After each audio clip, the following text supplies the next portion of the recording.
Imagine walking down Wall Street during the peak of the roaring 1920s era. Music was playing and the air felt thick with the scent of easy money. Everyone from taxi drivers to wealthy bankers believed that poverty was finally officially over. The American economy was growing faster than anyone had ever seen in human history. New inventions like the radio and the automobile were changing how everyone lived their lives. It was an age of endless optimism where every citizen felt like a future millionaire. People were buying luxury goods on credit for the first time in their entire lives. They believed that the future was bright and that the party would never truly end. But beneath all that glitter and gold lay a very dangerous and hidden financial trap. This is the story of how the greatest economic illusion in history finally fell apart. The 1920s were a time of massive change for the entire American nation. After the First World War ended, the United States became the richest country on earth. Factories were pumping out cars and radios at a pace never seen before then. For the first time, ordinary workers could afford things that their grandparents only dreamed of. Henry Ford had figured out how to make cars cheap enough for the middle class. Electric lights were turning night into day in cities across the vast American landscape. This massive shift in technology made people feel like they were living in the future. They felt that the old rules of math and money no longer applied to them. If everything was changing so fast, then maybe prices would just keep going up forever. This belief was the spark that started a fire in the American stock market.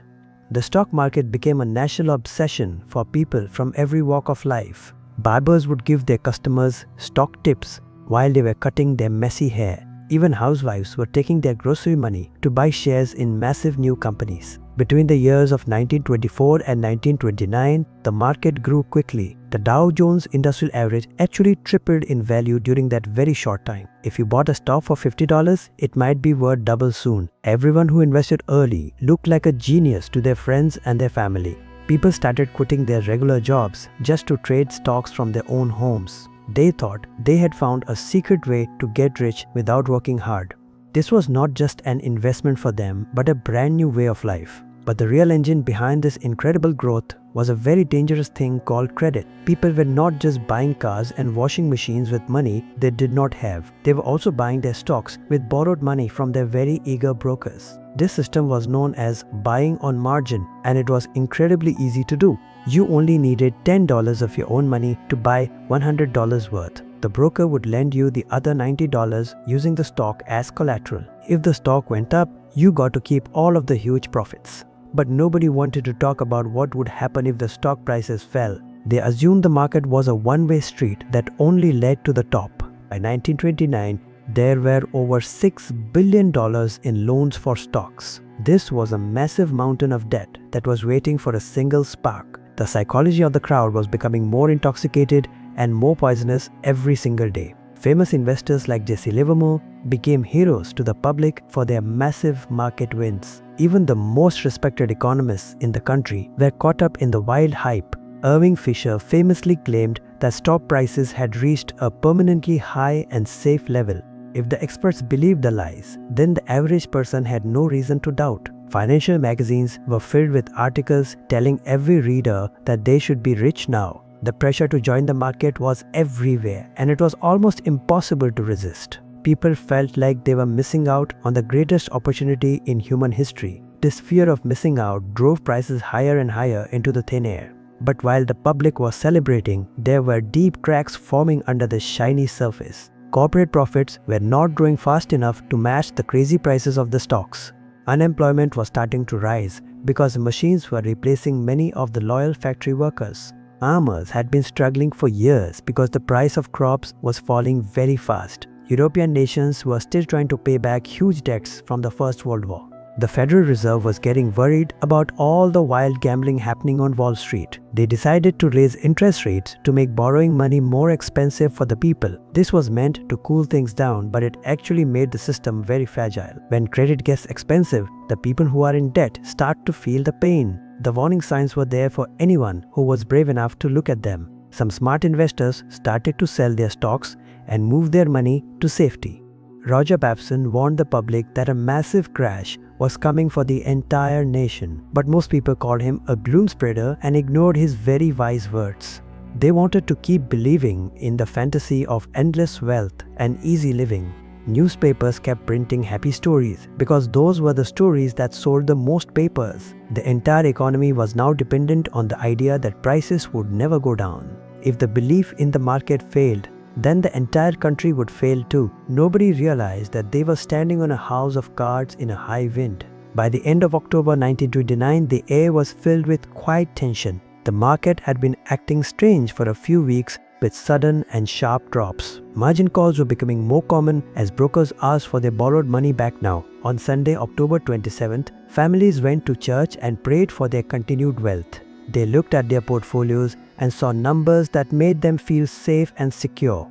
They planned for vacations and new homes that they thought they could easily afford soon. They had no idea that their lives were about to change in a violent way. The final hours of the great illusion were ticking away while the nation slept soundly.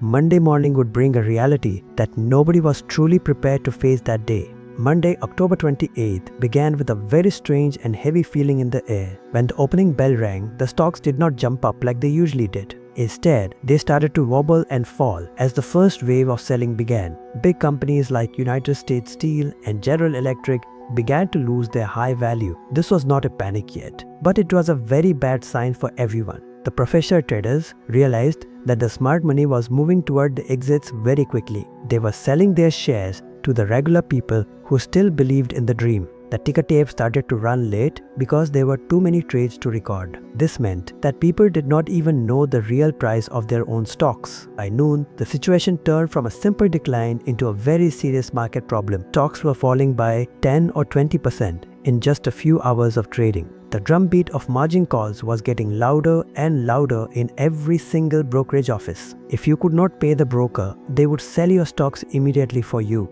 This forced selling pushed the prices down even further for every other person in market.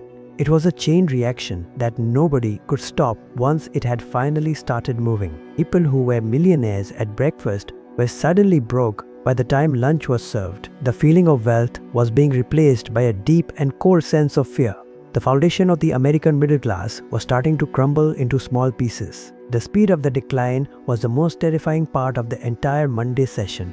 In the past, the market would fall slowly and give people time to think clearly. But this was a violent collapse that happened in the blink of a very tired eye. Each sale triggered another sale and the system began to eat itself alive that day.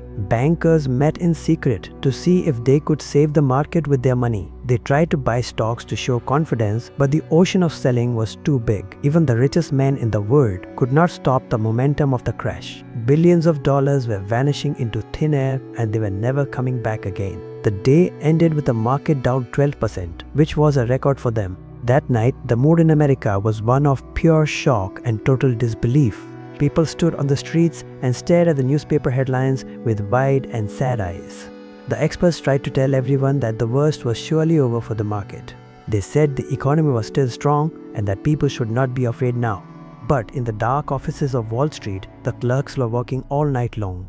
They were writing thousands of letters to tell people their money was completely gone now. Bankers were looking at their books and realizing that their loans were now totally worthless. The fear was spreading from the city to the small towns and the quiet farms. Everyone was waiting for Tuesday morning to see if the sun would still shine then. Tuesday, October 29th, is a day that will live in financial history forever as well. It is known as Black Tuesday because it was the day the light went out. The selling did not wait for the bell but started as soon as possible. It was not just a decline, but a total and complete slaughter of the market. Over 16 million shares were traded in a single day, which was a huge record. The machines that printed the prices broke down because they could not keep up anymore. People were screaming on the floor of the exchange as they lost everything they owned. It was a scene of total chaos that looked like a war zone to many. There were no buyers left in the room, only people who were desperate to sell. The blue chip stocks that everyone trusted were being sold for pennies on the dollar. Companies that built the country were suddenly seen as being worth almost nothing at all. The ticker tape was hours behind, which made the panic even worse for the public. You might think your stock was worth $50 when it was actually only $5. This lack of information turned the fear into a wild and uncontrollable social frenzy. People were rushing to their banks to try and take out their cash right away, but the banks had used that money to invest in the very same market. This meant that the banks were also running out of money to give the people. The entire financial heart of the nation was stopping its beat in real time. By the end of Tuesday, the destruction was nearly total for the American stock market. The Dow Jones had fallen even further than it did on the previous dark Monday. In just 2 days, the market had lost about 1/4 of its entire value. This was not just paper money, but the life savings of millions of people. Teachers and factory workers saw their dreams of a comfortable retirement disappear in 48 hours. Small businesses had to close their doors because they could no longer get any credit. The sense of permanent prosperity had been replaced by a sense of permanent gloom instead. The Great Depression was not just a theory anymore, but a very harsh reality. The party was over and the lights were being turned off one by one. The aftermath of the crash was even more painful than the event itself for many. Banks across the nation began to fail because they could not collect on their loans. When a bank fails, the people who kept their money there lose every cent. This caused a wave of bank runs where people stood in long lines for days. They were desperate to get their money before the doors were locked forever then. The government did not have the tools or the knowledge to stop the bleeding. They made mistakes that actually made the economic situation much worse for the entire country. Taxes were raised and trade was restricted, which slowed down the global economy even more. It was a perfect storm of bad decisions and very bad timing for everyone. The lessons of 1929 are still very important for every investor today. We like to think that we are smarter than the people who lived back then. We have computers and better laws to protect us from a total market collapse now. But the human heart has not changed and greed is still a very powerful force. Whenever people believe that the old rules no longer apply, a bubble begins to grow. Whenever people use too much debt to buy assets, they are taking a huge risk. Confidence is a very fragile thing that can turn into panic in a single moment. The higher a market goes without any real reason, the harder it will eventually fall. History does not repeat exactly, but it often rhymes in a very scary way. One of the biggest mistakes people made was trusting the experts without asking any questions. They assumed that the men in suits knew exactly what they were doing with money. They did not realize that the experts were just as greedy as the average person. Another mistake was believing that credit was a safe way to build long-term wealth. Debt is a double-edged sword that can help you or it can destroy. When things are going well, debt makes you feel like a king or a queen. But when things go bad, debt becomes a heavy chain around your tired neck. Understanding the difference between real wealth and borrowed wealth is the key to surviving. This is the hardest lesson to learn, but it is also the most vital. The Great Depression lasted for a decade and changed the world in many deep ways. It led to new laws that changed how banks and the stock market work. It also led to a more active role for the government in the economy. People became more cautious and saved their money instead of gambling it away so fast. The generation that lived through the crash never forgot the pain of those years. They taught their children to be careful and to never trust a booming market. We must remember their stories so we do not make the same mistakes again. If you hear someone say this time is different, you should be very careful. Usually, that is a sign that the cycle is about to start over. As we look at the world today, we can see many familiar patterns emerging.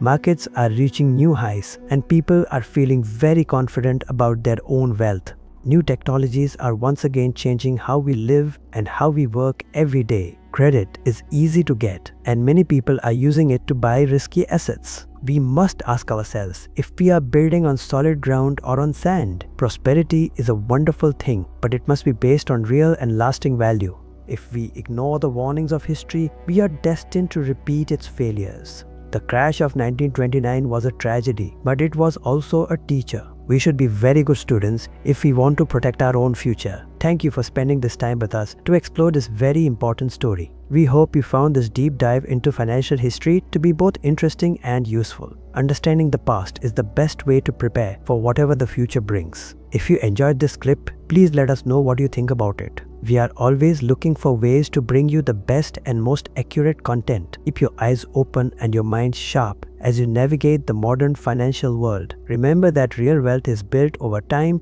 with patience and with very wise choices. The next big market event could be just around the corner for all of us.